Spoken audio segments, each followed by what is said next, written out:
Hi positive readers, it's Positive Writer today with another video. Wait.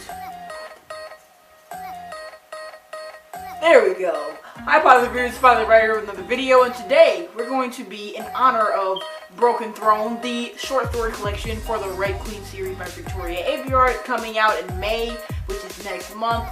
I'm going to be ranking all the books in the Red Queen series.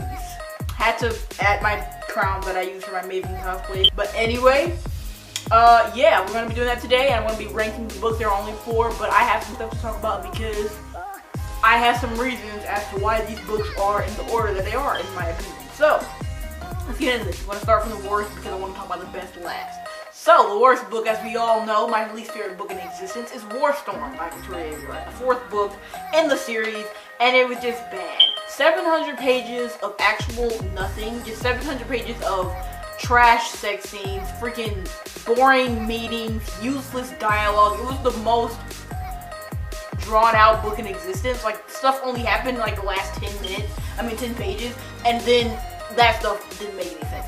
It's just idiotic how horrible the book was. My only 1-star read ever, and I don't want to put any other book 1 star. I don't want to rate any other book 1 star because that book was so bad, and I've never read a book as bad as that one.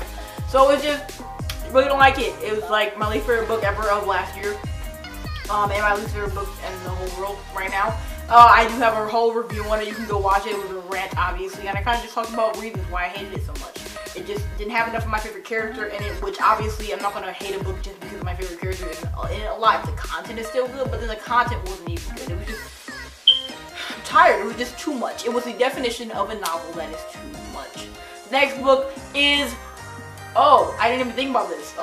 The third one that okay, the third one is King's Cage, which happens to be the 3rd book in the series. Also, basically, King's Cage, I reread it recently. The first time I read it, I was just like kind of iffy. I was like, you can read it if you want to. I didn't really enjoy it, but I didn't really not enjoy it either. I was really iffy with it. And then I reread it last year because I reread the entire series except for War Storm, because I read War Storm last year.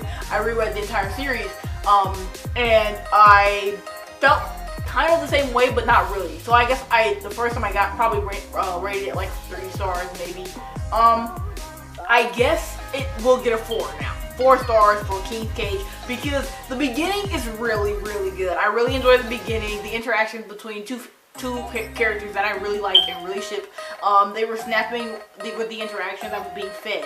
Then the last half is just garbage. My favorite character isn't really in it a lot, and it's just kind of like disgusting. I don't know. If you didn't know, my favorite character is Maven, so there's that.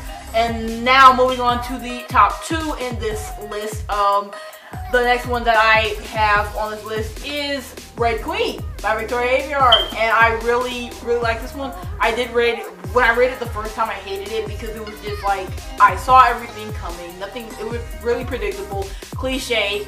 I was disgusted. Like, I read another book that starts off like the exact same as this, but this was written later. I was just like, this book is such of a rip-off. And it was being so hyped at the time, I was not having it.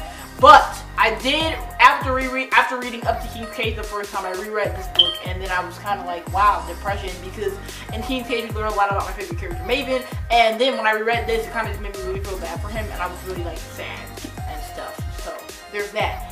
4 star. I have reread this 3 times, and it does get better every time I read it, because it's kind of like, the first time I read it, I was like, ugh. The second time I read it, I was like, oh my god, depression. The third time, I was just like, depression, but also happiness, because he's in it a lot, and like, I don't know.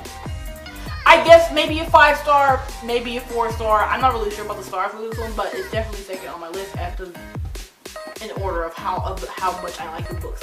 And then my favorite book in the series, The Last Sword by Victoria Aveyard. I love this book. The first time I read it, it redeemed the entire series for me. I was not going to continue past this.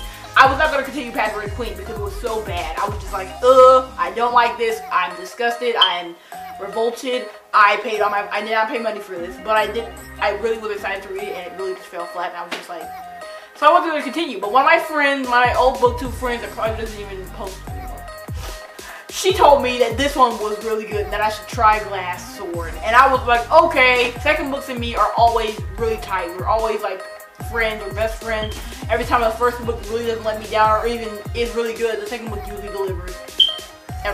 So I'm like, okay, I'll try it. I tried it. It was my favorite book in the series, even though I had only read 2, and it was the reason why I continued. And it still is my favorite today. I reread it last year, and I loved it even more. I just love it. I don't want to spoil the series for you, but it's so good. The whole storyline is really nice. And it's kind of weird because my favorite character isn't in it that much, but he's kind of like a center part of everybody else's lives, so he kind of is. And like the parts where he does show up are really good. I love this book. I love it. It ends on a great note. The first time I read it, I was mad, but I was more mad at the character instead of at what happened because it was really shooken, and it was very good ending to the book. Then Victoria lost all her brain cells, and the rest of the series, we're not going to talk about it, it's fine. But this book ended perfectly. I loved everything about this book. It was amazing. I actually enjoyed all the characters. I think they shine the most in this book. I feel like they all had their roles to play and they played it correctly, instead of just being there for shock value or being there because they needed something to fill the plot or whatever. It wasn't like done too much. Nothing was done too much in this book, and that's my favorite. So 5 stars, of course. Every time I read it, it gets better. So those were my thoughts on all the books in the Red Queen series and which ones I think are the best and which ones I think are the worst. What are your thoughts on the Red Queen series? Rank them in the comments for me to see because I want to know why you feel the way you do about these books. I always see people who hate Glass Sword. Everybody hates it. I don't even know. But it's fine.